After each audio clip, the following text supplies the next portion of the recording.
All right, question number 5 here. Oxygen carrying capacity.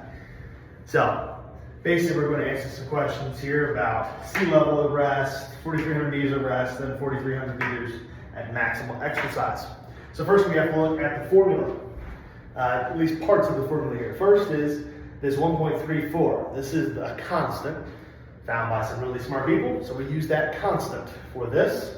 The HB is basically going to be the hemoglobin concentration, which in males is about 150 GM, but we're going to convert that just to be 15 here, so we're not going to do conversions later. So just moving the decimal over.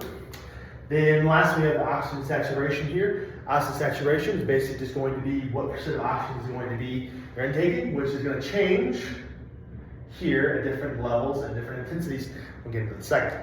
First thing we're going to do, we're going to write the equation. COA2, and that's going to be, it's going to, I flipped that, whoops.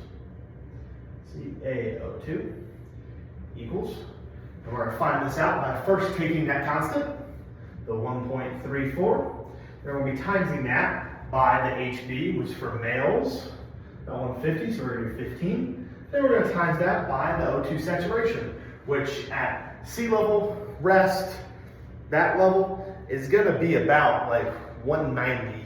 Well, sorry, 98. It's going to be 98. So we're going to do 0.98, not 190. And that will equal, where's my calculation? 19.7 milliliters per O2 dl blood. So 19.7 is the first answer for just rest at sea level. Now we'll take that same equation and apply it to 4,300 meters at rest. Again, 4,300 meters at rest.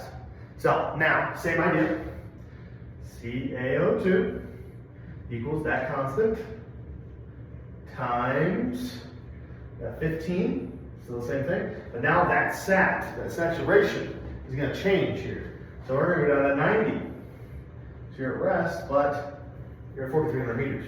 Sorry, that's a 90. This is 0. So that then equals 18.1 milliliters per O2 dl1. Okay, so decrease, slight decrease, but still, even at rest, we're seeing a decrease. Now, we're getting the max exercise. Now, this is the tricky part. Because for max exercise, we're not going to be able to take O2 saturation in the equation. We're going to actually take venous O2 saturation, which at this altitude at maximum will be 20%. So 0.20. Well, 0.20, yes. So go ahead, we're the same thing. CaO2 equals 1.34. And then you want to times that by the same HB, then 20.20. Now that is going to equal 4.0 ml O2 dl blood. Now you see the massive drop off from rest to maximal exercise. Now you would also see a drop off here, of course, if you were, exercising maximally at sea level. But this drop is very important here about how the hemoglobin is going to affect, because we saw from the last thing, right, the Haldane effect, the Beaufort effect, that's going to very much affect that. So, and again, point that out, really big difference between altitude and sea level on how you're going to experience exercise and even experience just everyday life at rest.